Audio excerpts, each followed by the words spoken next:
This episode of PhotoComment is brought to you by htxt.africa, South Africa's best new tech blog. Find out more at www.htxt.co.za.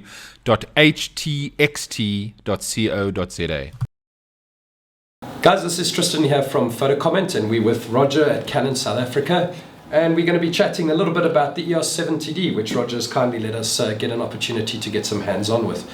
Roger, could I ask you first of all to kind of break down to us what the specs are of the 70D? Okay, well, it was announced last week. At the moment, this is the only one on the continent, so we desperately wanted you to get a quick hands-on or first preview of it. It's a new camera to slot in between the 60D and the 70, 20 million pixels, 7 frames a second. It's a brand new CMOS sensor with new phase detection for live view autofocus. Basic specifications fairly similar to the others in the lineup. The main thing's touch flip out screen, which is now going to become pretty much standard throughout the range, and built-in Wi-Fi. And somebody asked me a couple of months ago what trends were happening, or what I predicted in terms of trends for the future. And touchscreen was one of the things I said was definitely going to happen more than anything else, and connectivity. So those two things most certainly in this little baby. Okay. As expected. The Wi-Fi functionality on here, same as what we saw in the 6D? Yeah, exactly the same. You've got the functionality to connect either to a phone, to a tablet, to the computer. You can't use it as a hotspot, you can't connect to the internet directly from it. But in terms of transferring images and previewing images, very quick and very easy. The EOS remote application, which is a free download for Android or for iOS. There's a new update that went out yesterday, version 1.11, and that allows you also EOS remote. So you can basically have a picture on your screen on your iPad with a camera on a tripod outside, fire the shutter, change shutter speeds, f-stops, ISO, that kind of story. That's pretty incredible. It is pretty handy. It was somebody gave me a challenge last week to try and get some bird photographs with a 24mm lens. And I was like, I shoot birds with 800, and to do it with a 24, set the camera up with a tripod, put it on a 24mm lens, put some fruit on a tree, sat with the iPad, in the lounge, and I'm taking photographs of birds with 24mm. It's completely feasible. What kind of range do you get out of that?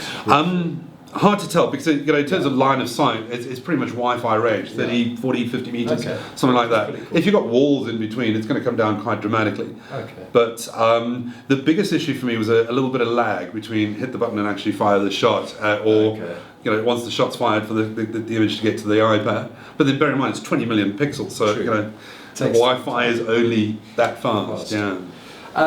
20 million pixels, that's a new sensor from Completely Canon? New sensor. It's the APS-C size. Okay. Now we've had 20 million in the in the full frame sensor, like the 60 is 21. Yeah. So we've had it in full frame, but this is the first time we've had 20 million in an APS-C size. There's a term that's being used with the 70 Dual Pixel Autofocus. Oh yeah. What exactly does that mean? Okay, what are the benefits? Essentially, we started doing what we call phase detection autofocus with cameras like the 650D. It got modified into the EOS M and then into the 700D as well. And what we essentially do when the camera is in live view or when you're in video mode, we actually use some pixels within the sensor to use for autofocus. Okay. On the 70D, it's the first time what we're basically doing, we're not just using a single pixel, we're now using dual pixels. So 2 pixels that are side by side, comparing the signal between the two overlay. Okay. It's far quicker, it's far more accurate, it's far more responsive than using the single pixel system. And it's a hint of things to come, obviously, that it's the first camera ever to feature a dual pixel system. It just means live view autofocus and video autofocus dramatically better than ever before. Even more with the new STM lenses. Okay. There's 3 of them on the lineup, the 1855, the 18135, and the 40mm pancake. Okay. The STM lenses really work even better because it's faster and quieter. Okay. And so one thing we've noticed when we compare our cameras next to competitors with a kit lens, for example, record video in a quiet environment like this, and as soon as you turn the lens, you'll actually hear the lens motor. Yes. It's shifting because it's doing the autofocus. With ours, that's pretty much silent. Yeah. In terms of the range, where this sits, what's the marketing? Well, position for this? above the 60D and below the 7. So if somebody's looking at the 60D and maybe wants a little bit more in terms of pixels, a little bit more in terms of the Wi-Fi or the touchscreen, they're going to spend a little bit more on the 70. Okay. If, however, they want to say spend a little bit more money on lenses, they can maybe go for a 60D, sacrifice in terms of frames and pixels and Wi-Fi, but then put a bit more money into glass. Okay. On the other end of the scale, if somebody wants something a little bit more durable, a little bit faster, a little bit better weather resistance, then the 70 sits above it.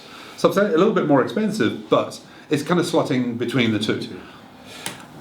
I noticed something here on the top near the shutter button. There's a new button there. Yes. What does that do? Oh, it's very similar to the M function button on the 5D3 and on the 6D. Okay. Quick and easy changing of the autofocus modes.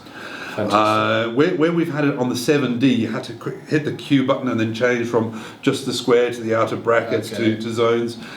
This is very, very quick and very, very easy. Essentially, we're pegging this at the first time sort of bird photographer, the first time wildlife photographer. Okay. Whether the game ranger guy is going to go with a 7D because it's on the Land Rover and it's in the rain or in the dust, they want durability, they want weather resistance. For the guy who's just starting to get into that, this is pretty well suited for that. And to change quickly between sort of a general overview for birds in flight in the sky or to a specific single point for the leopard, between the grass, that makes life a lot easier. SD cards, I notice. Yes. Yeah. And it's compatible with the new UHSI SD cards as well. So high capacity, high speed.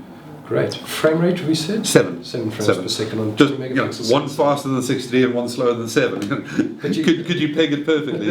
Really? That's fantastic. Last question, availability and price estimation. I know at this stage, due to the exchange rate changes, it's kind of dramatic. We're expecting body only between sort of 14.5, 15. Okay. Obviously, very dependent on the exchange rate. Landing possibly second week of August. Okay. So about 3-4 weeks away. Fantastic. Sure. Thank you very much, Roger. My pleasure. Thank you. Thanks. This episode of PhotoComment is brought to you by htxt.africa, South Africa's best new tech blog. Find out more at www.htxt.co.za.